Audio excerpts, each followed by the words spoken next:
어떤 사람들은 관계 안에서 유독 오래 망설입니다. 이미 마음이 닫혔는데도, 이미 같은 장면이 여러 번 반복됐는데도 문을 완전히 닫지 못합니다. 그래도 내가 너무한 건 아닐까? 조금만 더 기다리면 달라지지 않을까? 이번만은 정말 마지막 일지도 모르잖아. 이런 생각들이 마음을 붙잡습니다. 겉으로 보면 그건 다정함처럼 보입니다. 사람을 쉽게 버리지 않는 태도, 끝까지 이해하려는 마음처럼 보이기도 합니다. 하지만 가만히 들여다보면 그 다정함은 항상 같은 방향으로만 흐릅니다. 상처를 준 사람은 조금 가볍게 지나가고, 상처를 받은 사람은 그 자리에 오래 남습니다. 말하지 못한 마음은 그대로 남고, 넘어간 일들은 기록처럼 쌓입니다. 처음에는 괜찮다는 말이 자연스럽게 나옵니다. 그 다음에는 이 정도는 이해할 수 있지가 됩니다. 그러다 어느 순간부터는 내가 예민한 건 아닐까로 바뀝니다. 이 변화는 아주 조용히 일어납니다. 그래서 스스로도 눈치채기 어렵습니다. 우리는 종종 상처를 준 사람을 다시 품으면서도 그 선택을 용서라는 말로 부릅니다. 하지만 그 안에는 다른 감정들이 함께 섞여 있습니다.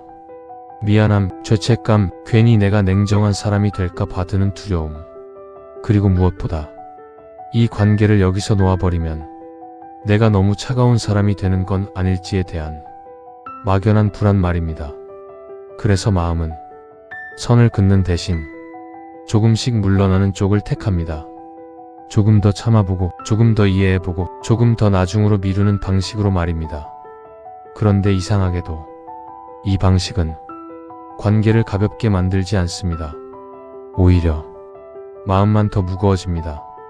상처를 준 기억은 사라지지 않고, 다시 품은 선택은 나중에 스스로에게 설명해야 할 이유가 됩니다. 왜 그때 또 문을 열어줬을까?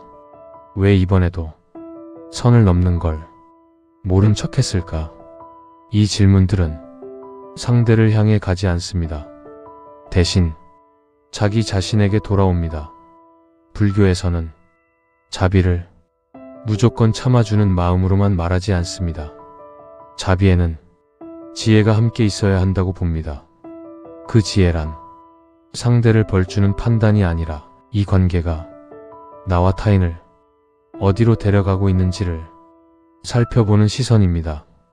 계속 품을수록 마음이 맑아지는지, 아니면 조금씩 메말라가는지 말입니다. 선을 긋는다는 말은 차갑게 들릴 수 있습니다. 하지만 선은 벽이 아닙니다. 선을 긋는다는 것은 상대를 밀어내는 일이 아니라 내 마음이 더 이상 다치지 않을 자리를 정하는 일에 가깝습니다. 계속 내어주다 보면 어느 순간 줄 것이 남아있지 않은 상태가 됩니다. 그때 관계는 유지되고 있어도 마음은 이미 많이 비어 있습니다.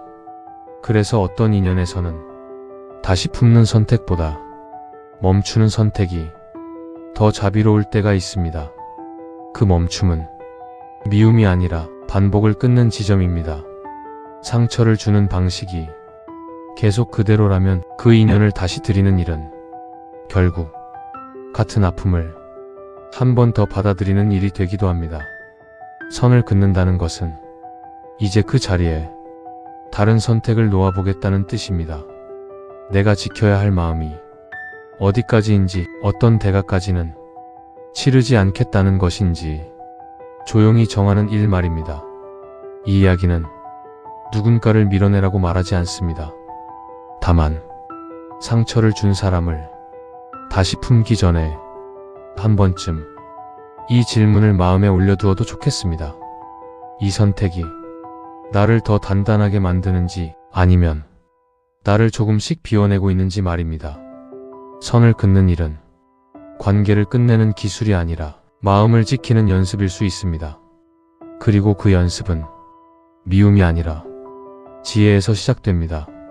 사람들은 종종 이렇게 말합니다. 그래도 그 사람을 완전히 내치긴 어렵다. 이 말 속에는 아직 남아있는 감정이 있습니다. 미련이라기보다는 망설임에 가깝고 기대라기보다는 불안에 더 가깝습니다. 왜 우리는 상처를 준 사람에게 다시 문을 열어줄까요? 그 이유는 대개 그 사람이 특별해서가 아닙니다.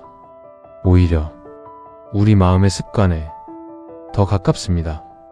가장 먼저 떠오르는 것은 혼자 남을지도 모른다는 두려움입니다. 관계가 불편해도 완전히 끊어내고 나면 그 빈자리를 혼자 견뎌야 할 것 같다는 생각이 듭니다. 그래서 사람들은 상처보다 외로움을 더 크게 상상합니다. 차라리 지금의 불편함이 익숙하다고 느끼는 쪽을 선택하게 됩니다. 또 하나는 좋았던 기억의 잔상입니다. 처음 만났던 순간 서로 웃었던 장면, 한때는 분명히 괜찮았던 시절 말입니다. 그 기억들은 현재의 상처를 잠시 흐리게 만듭니다. 그때는 아니었잖아. 저 사람도 원래는 그런 사람이 아니었어. 이 말들은 관계를 다시 이어붙이는 첩착제처럼 작용합니다. 하지만 기억은 언제나 선택적으로 남습니다. 우리는 좋았던 장면은 붙잡고 아팠던 장면은 조금 늦게 떠올립니다. 그래서 문을 다시 열 때마다 이번에는 다를지도 모른다는 생각이 고개를 듭니다. 그리고 또 하나, 많은 사람들이 쉽게 말하지 않는 이유가 있습니다. 혹시 내가 너무 냉정한 사람이 되는 건 아닐까 하는 두려움입니다. 선을 긋는 순간 나쁜 사람이 되는 것 같고 관계를 끝내는 선택이 마치 잘못처럼 느껴질 때가 있습니다.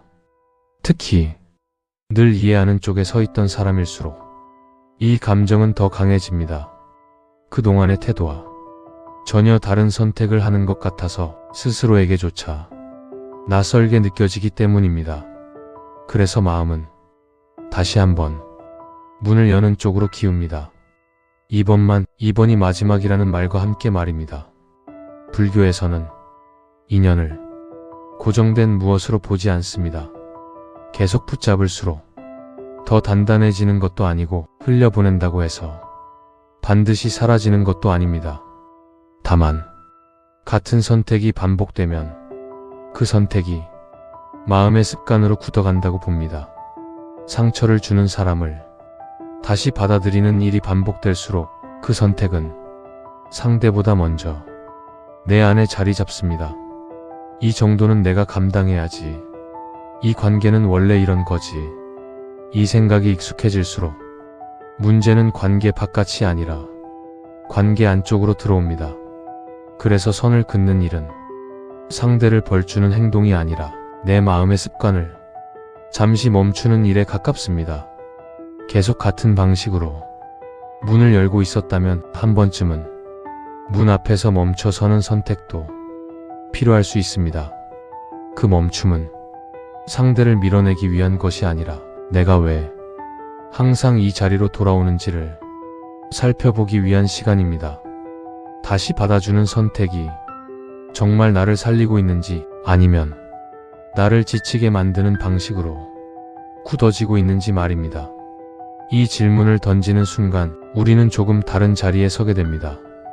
더 이상 착한 사람과 나쁜 사람의 문제가 아니라 어떤 선택이 나를 지키는지에 대한 문제로 시선이 옮겨가기 때문입니다. 이쯤에서 한 가지가 더 분명해집니다. 모두를 안아주는 태도가 언제나 사람을 살리는 방향으로만 흐르지는 않는다는 사실입니다. 어떤 순간에는 참는 마음이 자비처럼 보이지만 조금 더 지나면 그 참음이 관계를 흐리게 만들기도 합니다. 그래서 이 마음을 한번 비춰보게 됩니다. 이 다정함은 서로를 살리고 있는지 아니면 한쪽만 더 견디게 하고 있는지 말입니다. 모두를 안아주려는 마음이 언제나 같은 결과를 낳지는 않습니다. 어떤 날에는 그 마음이 관계를 부드럽게 만들고 어떤 날에는 같은 마음이 사람을 지치게 합니다. 그래서 관계 안에서는 아주 비슷해 보이는 두 태도가 조용히 갈라집니다. 하나는 상대를 살리려는 마음이고, 다른 하나는 관계를 버티기 위해 자기 자신을 뒤로 미루는 태도입니다. 겉으로 보면 둘 다 다정해 보입니다. 둘 다 큰 소리를 내지 않고 둘 다 갈등을 만들지 않으려 합니다. 하지만 시간이 지나면 그 차이는 몸이 먼저 알아차립니다. 상대를 배려한 뒤에도 마음이 가벼워지는지 아니면 이상하게 숨이 막히는지 말입니다. 자비는 참는 마음과 종종 헷갈립니다. 그래서 많은 사람들이 상처를 받아도 이렇게 말합니다. 이 정도는 이해해야지. 저 사람도 힘들 테니까 내가 조금만 더 넓어지면 되지. 이 말들은 처음에는 관계를 지키는 말처럼 들립니다. 그래서 쉽게 의심하지 않습니다. 하지만 이 말들이 오래 반복되면 마음은 다른 질문을 조용히 꺼내기 시작합니다. 왜 나는 항상 이쪽 자리에 서 있을까? 왜 이 관계에서는 내 마음이 늘 나중이 될까? 이 질문이 떠오를 때 사람들은 스스로를 다그치기도 합니다. 이기적인 생각을 하는 건 아닐까? 괜히 예민한 건 아닐까 하고 말입니다. 하지만 자비는 자기 마음을 지우는 태도가 아닙니다. 오히려 자기 마음을 분명히 아는 데서 시작됩니다. 나를 해치면서까지 유지되는 관계는 오래가지 못합니다. 그 관계가 겉으로는 이어지고 있어도 안에서는 조용한 소모가 계속되고 있기 때문입니다. 방임은 무심함에서만 생기지 않습니다. 때로는 지나치게 참는 태도에서도 자라납니다. 아무 말도 하지 않고 아무 조건도 세우지 않고 상대의 방식이 계속 반복되도록 그 자리를 내어주는 것. 그 과정에서 상대는 변하지 않아도 관계는 유지됩니다. 그래서 겉으로 보기에는 아무 문제가 없어 보입니다. 갈등도 없고 큰 다툼도 없습니다. 하지만 그 평온함은 한쪽의 마음이 계속 뒤로 밀려날 때만 유지됩니다. 이때 선을 긋는다는 말은 분노로 끊어내는 일이 아닙니다. 보복을 하거나 상대를 몰아붙이는 것도 아닙니다. 선을 긋는다는 것은 이 관계가 어디까지는 괜찮고 어디부터는 나를 해치기 시작하는지를 스스로 아는 일입니다. 그래서 지혜 있는 선은 소리를 높이지 않습니다. 대신 조건을 분명히 합니다. 이 정도까지는 괜찮지만 이 지점부터는 더 이상 감당하지 않겠다는 자기 기준 말입니다. 이 기준이 없을 때 자비는 쉽게 방임으로 흐릅니다.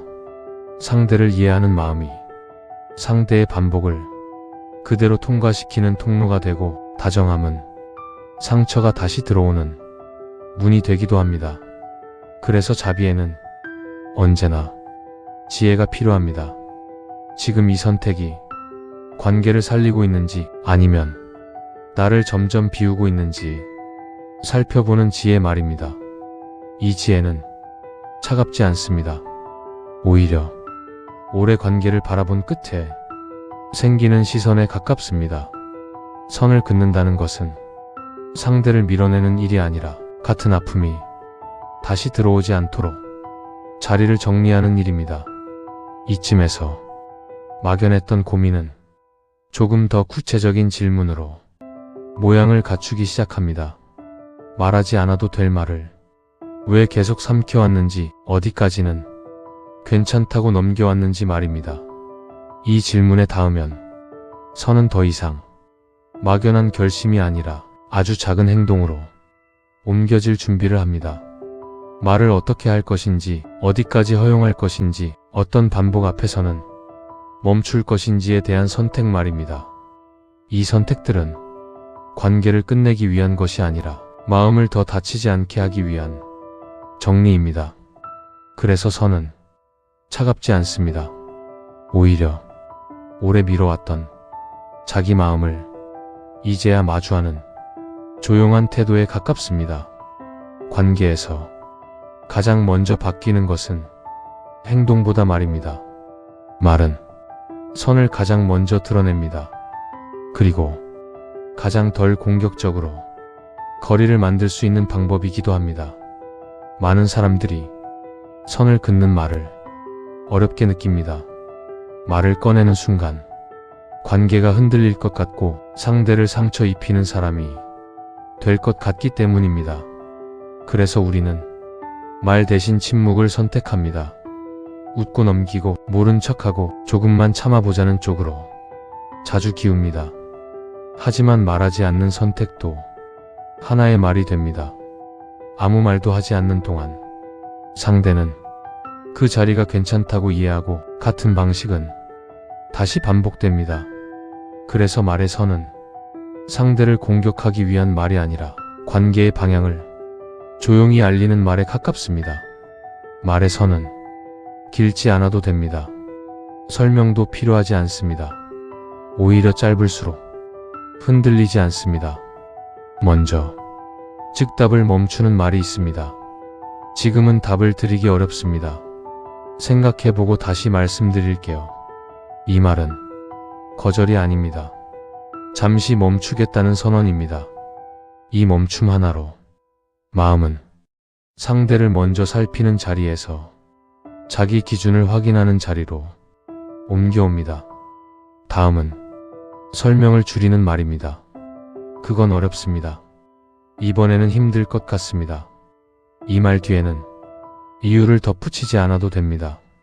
설명이 길어질수록 말은 다시 협상의 자리가 되고 선은 흐려집니다. 짧은 말은 차가워 보일 수 있지만 사실은 가장 덜 상처 주는 방식이기도 합니다. 설명 없는 거절은 상대를 설득하지 않겠다는 뜻이 아니라 자기 마음을 더 이상 깎지 않겠다는 선언에 가깝습니다. 그리고 반복을 끊는 말이 있습니다. 같은 이유로 이건 다시 어렵습니다. 이 말은 과거의 모든 대화를 다시 꺼내지 않습니다. 변명도 해명도 하지 않습니다. 반복 앞에서는 새로운 말보다 같은 문장이 필요합니다. 같은 말이 반복될 때 상대는 이 자리가 더 이상 열려있지 않다는 것을 자연스럽게 알아차립니다. 이 과정에서 마음은 흔들릴 수 있습니다. 미안함이 올라오고 죄책감이 스치고 괜히 냉정해진 건 아닐까 스스로 묻게 됩니다. 그럴 때 이렇게 마음속으로 한 문장을 건네도 좋겠습니다. 지금 느껴지는 것은 죄책감이지 내가 틀렸다는 증거는 아니다. 이 문장은 마음을 단단하게 만들기보다 흔들림을 그대로 알아차리게 합니다. 말의 선은 완벽하게 지켜질 필요는 없습니다. 떨리는 목소리여도 괜찮고 잠시 침묵이 섞여도 괜찮습니다. 중요한 것은 이 말을 통해 다시 자기 자리로 돌아오는 일입니다. 말의 선을 세우기 시작하면 관계는 조금 다른 얼굴을 드러냅니다. 어떤 관계는 그 선을 존중하고 어떤 관계는 계속 시험하려 합니다. 이때 필요한 것은 더 강한 말이 아니라 같은 말을 같은 거리에서 유지하는 태도입니다. 말의 선은 관계를 끝내기 위한 칼이 아니라 마음이 더 다치지 않도록 앞에 놓는 난간에 가깝습니다. 그리고 이 난간은 말 하나로도 충분히 세워질 수 있습니다. 말로 한번 멈춰섰다면 이번에는 거리를 어떻게 두어야 할지가 자연스럽게 남습니다. 말로는 선을 세웠지만 관계의 거리는 어디까지가 적당한지 말입니다. 그 거리는 0이나 100이 아니라 조절할 수 있는 여러 지점 중 하나일지도 모릅니다. 마음이 다시 숨 쉴 수 있는 그 거리를 조금씩 가늠해 보게 됩니다. 관계의 거리는 항상 두 가지로만 나뉘지 않습니다. 완전히 끊거나 아무 일 없던 것처럼 다시 들이거나. 많은 분들이 이 두 선택지 사이에서만 고민합니다. 그래서 선을 긋는 일이 더 어렵게 느껴집니다. 하지만 관계는 흑백이 아니라 조절의 영역에 더 가깝습니다. 거리는 사랑의 유무가 아니라 마음이 숨 쉴 수 있는 공간의 문제이기 때문입니다. 거리를 조절한다는 것은 상대를 밀어내는 일이 아니라 관계에 들어오는 것이 조건을 다시 세우는 일입니다.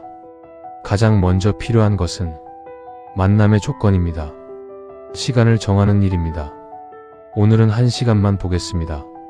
이 일정 이후에는 먼저 일어나겠습니다. 시간의 끝을 미리 정해두면 관계는 흐르지 않고 머뭅니다. 머무는 관계는 상대의 감정에 끌려가기보다 자기 리듬을 지키게 합니다. 다음은 장소의 조건입니다. 익숙한 공간은 마음을 쉽게 풀어놓게 만듭니다. 그래서 다시 흔들리기 쉬운 관계일수록 공공의 공간이 마음을 지켜줍니다. 열린 장소, 짧게 머물 수 있는 자리, 공간은 말하지 않아도 거리를 대신 말해줍니다. 그리고 가장 중요한 조건은 주제의 선입니다. 모든 이야기를 다시 꺼내지 않아도 됩니다. 이 이야기는 하지 않겠습니다. 이 주제는 더 이상 논의하지 않겠습니다. 이 말은 대화를 끊는 말이 아니라 대화의 방향을 정리하는 말입니다. 주제를 정리하지 않으면 관계는 늘 같은 자리로 되돌아옵니다. 사과를 반복하고 설명을 반복하고 상처를 다시 확인하는 자리 말입니다. 거리를 세운다는 것은 이 반복에서 한 발 물러서는 선택입니다. 그리고 제 입장의 기준이 필요합니다. 많은 분들이 말을 기준으로 삼습니다. 사과했는지, 약속했는지, 미안하다고 했는지 말입니다. 하지만 더 중요한 기준은 말이 아니라 행동의 반복 여부입니다.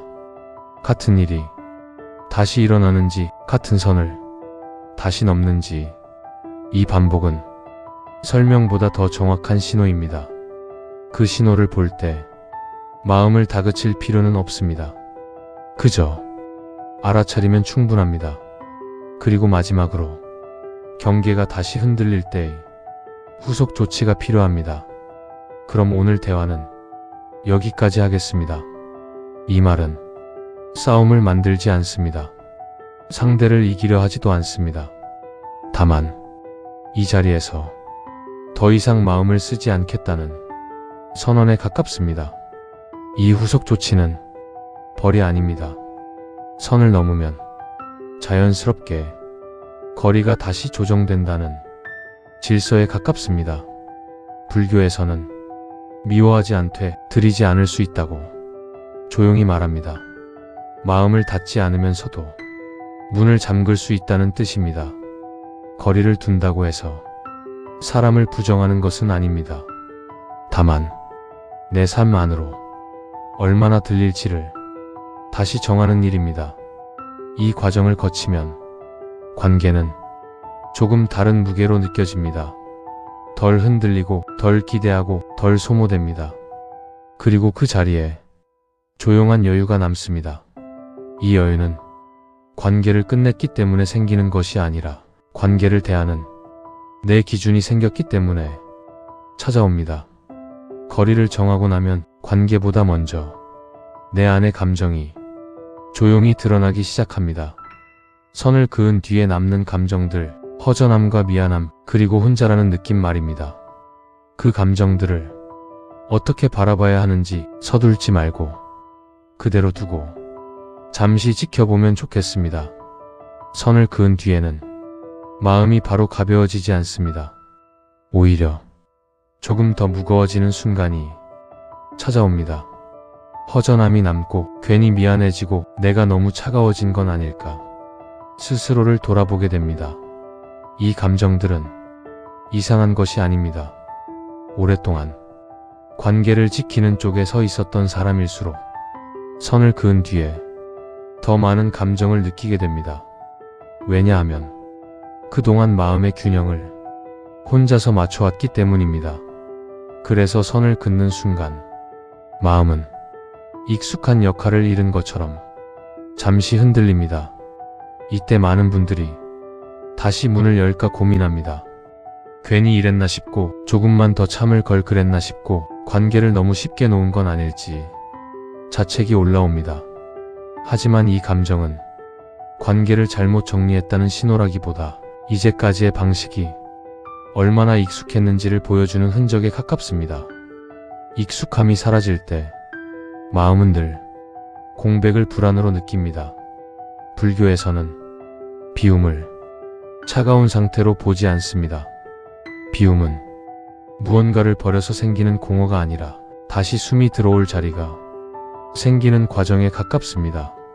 선을 그은 뒤 찾아오는 허전함도 마찬가지입니다.